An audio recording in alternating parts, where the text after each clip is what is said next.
PM Modi के संबोधन से पहले इजरायल की संसद नेसेट में मोदी मोदी के नारे लगे। इजरायली संसद के स्पीकर अमीर ओहाना ने भारत की जमकर तारीफ की और कहा कि भारत दुनिया का सबसे तेज विकास करने वाला देश है।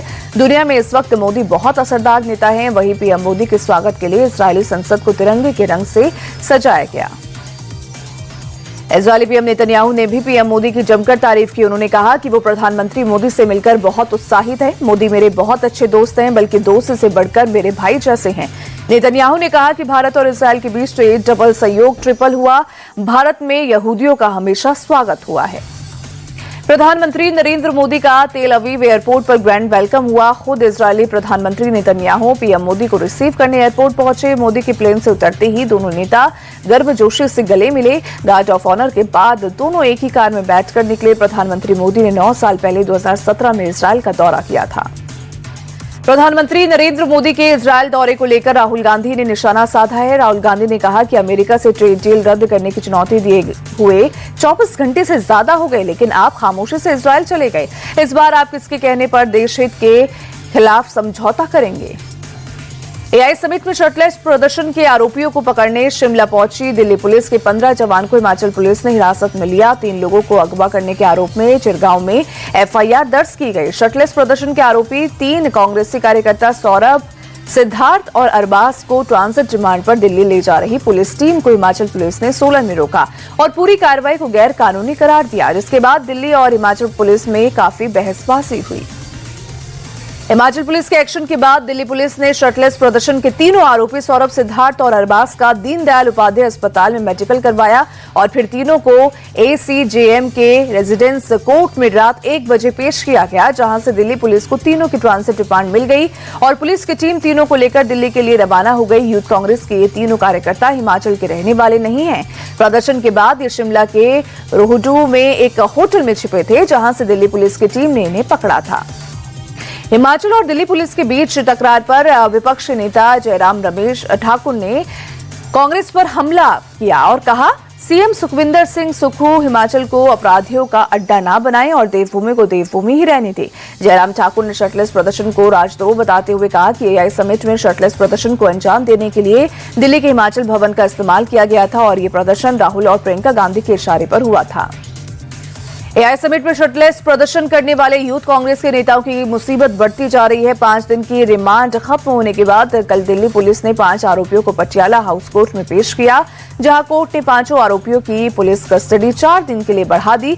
इस मामले में यूथ कांग्रेस के अध्यक्ष समेत अब तक 8 लोगों की गिरफ्तारी हुई है और सभी पर दंगा उकसाने की गंभीर आरोप और धाराएं लगी हैं। कांग्रेस के कॉम्प्रोमाइज्ड पीएम वाले बयान पर बीजेपी ने पलटवार किया। केंद्रीय मंत्री पीयूष गोयल ने नेहरू, इंदिरा, राजीव और सोनिया गांधी को कॉम्प्रोमाइज्ड बताया। पीयूष गोयल ने कहा कि नेहरू गांधी परिवार ने हमेशा देश हित के साथ कॉम्प्रोमाइज किया। राष्ट्र हित के साथ इनके कॉम्प्रोमाइज को देश कभी नहीं भूल सकता है। पीयूष गोयल ने राहुल गांधी को एंटी इंडिया गैंग की कठपुतली बताते हुए विदेशी ताकतों के लिए देश हित से कॉम्प्रोमाइज करने का आरोप लगाया। प्रधानमंत्री मोदी के इजरायल दौरे पर कांग्रेस नेता प्रियंका गांधी ने तंज कसा ट्वीट कर लिखा कि उम्मीद है पीएम इजरायली संसद में गाजा में हुए नरसंहार पर अपना स्टैंड क्लियर करेंगे, क्योंकि भारत का इतिहास सच, शांति और न्याय के साथ जुड़े होने का है, जिस पर केंद्रीय मंत्री पीयूष गोयल ने पलटवार किया और कहा कि भारत के रिश्ते सभी देशों से हैं और भारत डायलॉग और डिप्लोमेसी से हर समस्या को हल करने की बात करता आया है। यौन शोषण के आरोपों में एफआईआर के बाद अभी मुक्तेश्वरानंद ने बड़ा दावा किया है। शंकराचार्य ने कहा कि मेरे पास बेगुनाही के पर्याप्त सबूत हैं। अभी मुक्तेश्वरानंद ने आरोप लगाने वाले आशुतोष ब्रह्मचारी को हिस्ट्रीशीटर बताया है। शंकराचार्य ने कहा कि जिन बटुकों को लेकर मुझ पर आरोप लगाए जा रहे हैं वो लंबे समय से आशुतोष ब्रह्मचारी के साथ रह रहे हैं। सूत्रों के हवाले से खबर है कि दोनों नाबालिगों ने यौन शोषण की पुष्टि की है और जज के सामने अपना बयान दर्ज कराया है। 8वीं कक्षा की किताब में जुडिशियल करप्शन चैप्टर जोड़े जाने पर सुप्रीम कोर्ट की सख्ती के बाद एनसीईआरटी बैकफुट पर आ गई है। सूत्रों के मुताबिक एनसीईआरटी न्यायपालिका पर विवादित हिस्से को हटा सकती है। फिलहाल किताब को एनसीईआरटी की वेबसाइट से हटा दिया गया है। इस मामले में स्वतः संज्ञान लेते हुए सुप्रीम कोर्ट ने बड़ी फटकार लगाई थी। सीजेआई ने सख्त लहजे में कहा था कि किसी को भी न्यायपालिका को बदनाम करने की इजाजत नहीं है। कोई कितना भी बड़ा हो, कानून अपना काम करेगा। राजस्थान में अब 2 से ज्यादा बच्चे वाले लोग भी पंचायत और नगर पालिका चुनाव लड़ सकेंगे। भजनलाल कैबिनेट ने इस फैसले पर मुहर लगा दी है। इससे पहले प्रदेश में 2 से ज्यादा बच्चे होने पर पंचायती राज और नगरीय निकाय चुनाव लड़ने के लिए व्यक्ति को अयोग्य माना जाता था। आपको बता दें कि सरकार इसी सत्र में विधानसभा में इस प्रस्ताव को पेश करने की तैयारी में है। तो वहीं कांग्रेस का कहना है कि सरकार आरएसएस के एजेंट के रूप में काम कर रही है। झारखंड के दुमका में रेलवे स्टेशन के पास साहिबगंज गोविंदपुर स्टेट हाईवे पर बीती रात 4 ट्रक में भीषण आग लग गई, जिसमें एक शख्स की जलने से मौत हो गई जबकि 2 लोग गंभीर रूप से घायल हो गए हैं। पुलिस के मुताबिक लाइटर से भरे एक ट्रक की कोयला लदे ट्रक से टक्कर हो गई और दोनों ट्रक में आग लग गई। तेजी से फैली आग ने आसपास खड़े 2 और ट्रक को अपनी चपेट में ले लिया। मौके पर पहुंची फायर ब्रिगेड की टीम ने आग पर काबू पा लिया है। पश्चिम बंगाल के विधान नगर रेलवे स्टेशन पर लोकल ट्रेन में आग से मची अफरा तफरी। आग और धुआं देख ट्रेन को खाली कराया गया। यात्री ट्रेन से कूदकर बाहर निकले। ट्रेन के बैटरी बॉक्स में आग लगी थी। हालांकि आग की जानकारी पर पहुंची जीआरपी की टीम और स्थानीय लोगों ने आग पर काबू पाया। मौके पर रेलवे के अधिकारी भी पहुंचे। हालांकि आग से ट्रेन के किसी यात्री को नुकसान नहीं पहुंचा। पश्चिम बंगाल के बीरभूम में सैंथिया रेलवे स्टेशन के पास संदिग्ध बम मिलने की सूचना के बाद हड़कंप मच गया। जानकारी मिलते ही आरपीएफ, जीआरपीएफ और स्थानीय पुलिस मौके पर पहुंची। बम स्क्वाड को भी मौके पर पहुंची। वहीं सैंथिया रेलवे स्टेशन से 1.5 किलोमीटर दूर बम मिलने की जानकारी मिली। सुरक्षा के मद्देनजर एक ट्रैक पर कुछ देर के लिए ट्रेन सेवा रोक दी गई थी। जीआरपी ने संदिग्ध बम को बरामद जांच शुरू कर दी और बाद में ट्रैक पर दोबारा ट्रेन सेवा शुरू कर दी गई।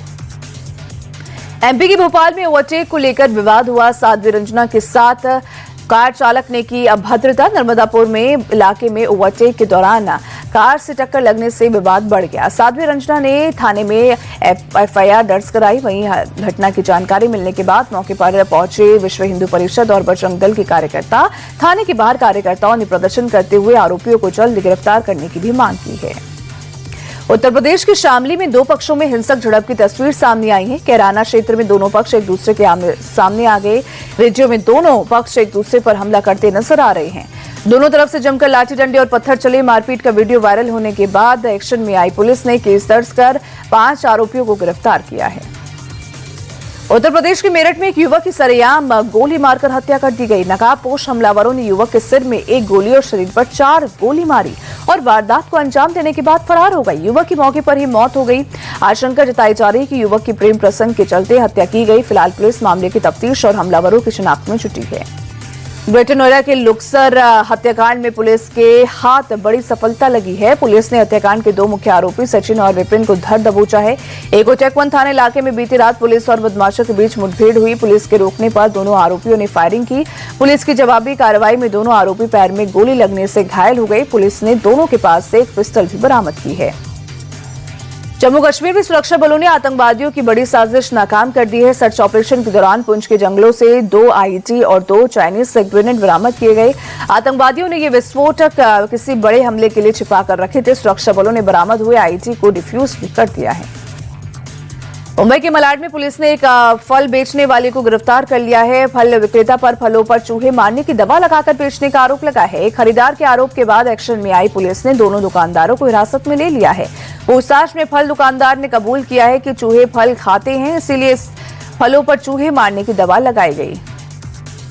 दिल्ली में सीएम रेखा गुप्ता ने अंतर्राष्ट्रीय फिल्म फेस्टिवल के लोगों का अनावरण किया। 25 मार्च से 31 मार्च तक फिल्म फेस्टिवल का आयोजन किया जाएगा। 100 से ज्यादा देशों की 2000 से ज्यादा फिल्मों का रजिस्ट्रेशन हुआ, जिनमें से 125 फिल्में प्रदर्शित की जाएंगी। मशहूर डायरेक्टर राकेश ओमप्रकाश मेहरा को प्रोग्राम डायरेक्टर बनाया गया है। T20 विश्व कप के सुपर 8 मुकाबले में आज 2 मुकाबले खेले जाएंगे। पहला मैच साउथ अफ्रीका और वेस्टइंडीज के बीच होगा, तो वहीं सेमीफाइनल के रेस में बने रहने के लिए दोनों टीमों की नजर मैच जीतने पर होगी। वेस्टइंडीज और साउथ अफ्रीका की टीम अपने शुरुआती मैच जीतने में कामयाब रही है। वेस्टइंडीज ने जिम्बाब्वे को 2, साउथ अफ्रीका ने टीम इंडिया को करारी शिकस्त दी है। अहमदाबाद में दोपहर 3 बजे से खेला जाएगा सुपर 8 का ये अहम मुकाबला। सुपर 8 के आज के दूसरे मैच में भारत और जिम्बाब्वे के बीच खेला जाएगा अहम मुकाबला। चेन्नई में शाम 7 बजे से दोनों टीमें एक दूसरे के आमने सामने होंगी। सुपर 8 के इस मैच में दोनों टीमों की जीत पर होगी नजर। हारने वाली टीम का विश्व कप से रास्ता होगा साफ। वहीं भारत फिलहाल ग्रुप में तीसरे नंबर पर है, जबकि जिम्बाब्वे चौथे नंबर पर पहुंच चुकी है। टीम इंडिया को सेमीफाइनल की रेस में बने रहने के लिए हर हाल में जीत जरूरी है। भारतीय टीम को जिम्बाब्वे से चौकन्ना रहने की जरूरत है, क्योंकि जिम्बाब्वे ने ग्रुप मैच में ऑस्ट्रेलिया को हराकर बाहर का रास्ता दिखा दिया था। सुपर 8 में न्यूजीलैंड ने श्रीलंका को 61 रन से हराकर टी20 विश्व कप से बाहर कर दिया है। न्यूजीलैंड ने पहले खेलते हुए श्रीलंका को 169 रनों का टारगेट दिया था। श्रीलंका की टीम 7 विकेट खोकर 107 रन ही बना सकी। न्यूजीलैंड के Sachin Ravindra player of the match बने। सचिन रविंद्र ने गेंदबाजी में 4 खिलाड़ियों को पवेलियन भेजा, तो वही बल्लेबाजी में अपनी टीम के लिए जरूरी 32 रन बनाए। न्यूजीलैंड की तरफ से मिचेल सैंटनर ने कप्तानी पारी खेलते हुए सबसे ज्यादा 47 रन बनाए। श्रीलंका की तरफ से कामिंदु मेंडिस ने 32 रनों की पारी खेली।